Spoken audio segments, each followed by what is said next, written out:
Alright, hey guys, so welcome back. We're doing To Forza Part 4, just doing a voiceover of everything I did. I figured I'd redo it. There's been some updates, some new cars. So I re-recorded everything. We're going to just quickly go in here. We're going to pick the Mazda MX-5 2005. We're going to jump straight into free play. We're going to be on Lime Rock.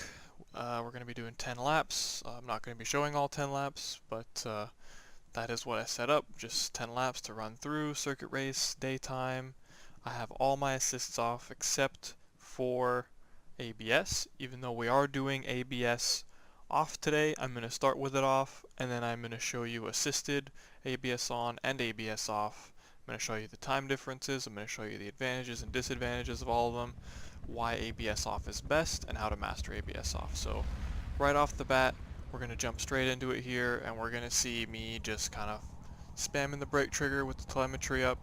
What I'm doing here is you want to get used to what pressure on your trigger is actually how much brake pressure you are doing. And the important thing is here is you want to know how much brakes you're actually using when you're slowing down. This is so that you don't lock your brakes up. So just figure out where all the different points are, where 50% is, 60% is, 40% is, whatever it is. Obviously 100 and 0, 70, I would say 100, 75, 50, 25, and 0 is where you kind of want to figure out the gist of, and then everything in between will kind of come naturally over some practice. So that's what you're going to see me doing here, just figuring out what's there. I know with elite controllers and things like that, you can modify how much of your trigger works. You want all of it. You definitely want all of it. Now you're going to see me here, I'm holding it at 65 and I'm turning my telemetry off and looking at my speedometer, because down there by my speed there's a red bar that fluctuates with what I'm actually doing. So 66, you turn it off, you see where that is, now you know where 66 is. Now I'm going to guesstimate where 35 is, now you see 35 is there, and then you can use that as the comparison to figure out exactly how much you're using, and instead of having to your telemetry up while you're driving, you can just look at those bars and see what you're doing. Now we're going to do a quick lap here. We're just going to go around the track. You're going to see me feathering the brake, kind of tipping it in, figuring out what's what, just kind of what you're going to be wanting to do, and getting used to the car. You're going to have total control of your vehicle. You can actually just slam the brake trigger and lock up like that, and you won't be able to turn. You're going to go straight on. Nothing's going to happen. It's just going to be a mistake, and that's fine. You can also, under brake and slowly, smoothly slow down and have nothing wrong, but you're still not quite in the optimum there yet. So yeah, you can just do that. You can brake really, really lightly, still get the job done cleanly, under control. So that's how that would work. Then on the contrary, you can come in, not hit the brakes enough, and then, totally ruin the corner there. You have to slide it through or whatever it is. And then the last plus side is you can just plow right through some corners just by giving it a quick little press and just carrying speed through a bunch of corners, where assisted braking would have slowed you right down for that corner. It would have been much, much slower. You can also, brake too hard, lock wheel, go wide, make mistakes like that. Having full control can be great, but it has drawbacks. You can take any line you want without it automatically slowing down for you. Once again, I locked a wheel there. That's fine. It's just total control. The car does what you tell it to, and that's the big point I'm trying to make here. And ABS off has tons of perks, but you have to know what pressures you're using and just getting used to the feel of it. You can still follow the line exactly how you would with ABS on or assisted braking and just go by what it tells you. If that's how you get around the track until you learn things, that's totally fine. But you can, as you saw right there, just brake, tip it in a little bit, and just go right through it. Now we're going to go right in to assisted braking. We're going to see the lap for that.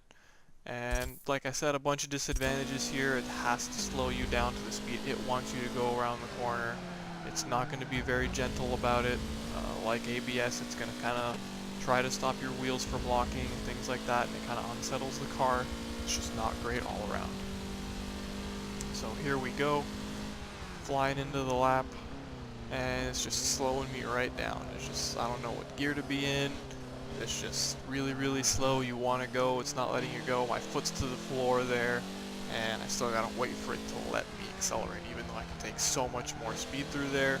having to stick to the line here, you know, not necessarily the fastest way around, but, you know, you just gotta make it happy and you'll get a good lap time, and they're gonna be pretty much the same all around. You can't really save any time when you're using assisted braking. The more you try to save time, the slower your lap will be because it's trying to control your braking entirely.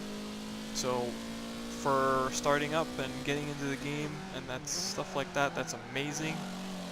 But in terms of actually improving and getting better at the game, when you do turn that off, there's a whole other challenge of ABS on, which is going to be the first big step for all of you. That's where you're going to have control of your braking, but you won't be able to lock up your brakes or make any huge mistakes, so we're just going to change that now. So the lap time for assisted 105.65, and that's, you know, within up or down a second, you know, that's just, I did a lap, that's what I got. Now we're gonna switch it, we're gonna do a quick warm up here. You can see that I can hit the brakes as hard as I want, I'm not gonna lock up, but the tires are still gonna unsettle, they're still gonna squeak and squeal, skid, and unsettle the car, and I might not get as much brakes as I want because it's gonna, like I said, I can't actually brake as well as I can with ABS off. There is some restriction still, it does unsettle the car, which could lose you some time, and there's still boundaries to work within. But getting used to this stage here would just brake when the line tells you to, and that's all you gotta really do here. Just follow the line, get used to when you have to brake, get used to actually having to slow the car down yourself, letting go of the gas, and just getting the car around the track. And we're gonna get onto our flying lap here. You can actually still carry a lot of speed through these corners now, but you do have to deal with it, unsettling your car, braking a little earlier than you normally would. Just quite well off, I would say. So that lap right there was a 1:374. This next lap that I'm doing is actually 3/10 slower, so that's why the time went up a little bit early. But here's the flying lap where I was trying my best to do a good lap, and it ended up being a little slower, but it was clean, so I must have maybe cut a corner somewhere on that lap previous to this, or maybe made a mistake somewhere. I actually cannot remember right now, but yeah, just driving around, you know, no issues, just getting the car around, making sure that I hit the brakes myself and get used to hitting the brakes myself on time, getting slowed down and through the corner. Very difficult to keep it under control sometimes. It really wants to get away from you because the ABS is taking control of your car, and predicting traction there gets difficult. So there's the next lap, 1:06. Now we're going to switch to ABS off. So now I'm going to slow everything down a bit, just quickly go over what we just went through. So assisted braking, slowest method by far. The downsides here is it's going to slow you right down to what it wants you to do for every corner. It's going to slow you right down until the line is blue and good to go, and you're going to be really limited, and you're going to have no control whatsoever, but it's easy to just pick up and get used to the track and get used to the driving line, so that's fine.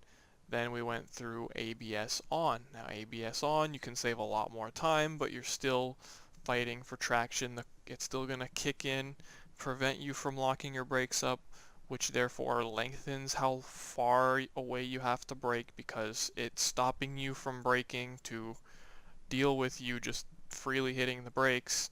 Takes more distance for you to slow down.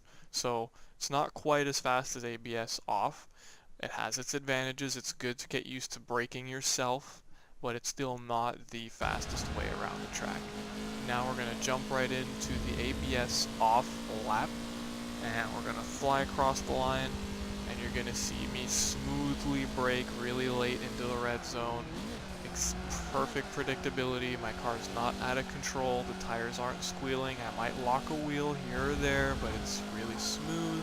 I can still follow the line, but there are certain corners like this one where I want to cut in a little bit more and brake a little bit less. Just a smidge on the brakes. If you look, rewind, go to the speedometer there where I literally just like 5% brakes just to transfer the weight, get the car around the corner. Same thing for here, just momentum, and keep it going under control. I can push the car as much as I want. I have total control. I can brake as much as I want. If I make any mistakes, that's on me, but in the end, once you get used to it, you have your practice, you know exactly what to do, exactly how to get your car to do what you want it to do, and in the end, you're going to save quite a lot more time. The end of that lap there, 58.983. So with that, that's a good 1.4 seconds up, 1.5 seconds up, and you can get a lot more time out of the lap than that. It really just depends on how much practice and getting used to the car and setting it up. I just bought this car, started driving it just to do the video, just had to get it out there. The techniques I know already in terms of actual time. I mean, I'm pretty consistent. So, I mean, a 58.983 is a good lap time, but there is plenty more things to do with the car and the driving line where you can save more time, just based on how you brake and what gears you're in and things like that. And just having assisted brakes on is just not the way to go. It's going to slow you down way too much. Having ABS on can have its advantages in certain cars, but there's still not quite as much freedom, especially if you're trying to be faster than everybody else. So with all that being said, I hope you guys enjoyed the video. That's everything for today. So that's how to Forza ABS off. The next video, I'm not quite sure what we're going to be going over. Maybe traction control off, maybe damage off, things like that. We'll see what's up. I'm not quite sure which one I want to do next yet. So that's everything. We're going to check my lap time here against the leaderboard, just so you can see that that was quite a fast lap. I'm only 2-3 seconds off the top lap time. So really good stuff there. And once again, I hope you guys enjoyed. Leave a like if you did. Subscribe if you want to see more. If you have any advice or ideas for future How to Forzas, leave it in the comments. And that'll be what's next in terms of this series. I hope you guys enjoyed, and I'll see you in the next one.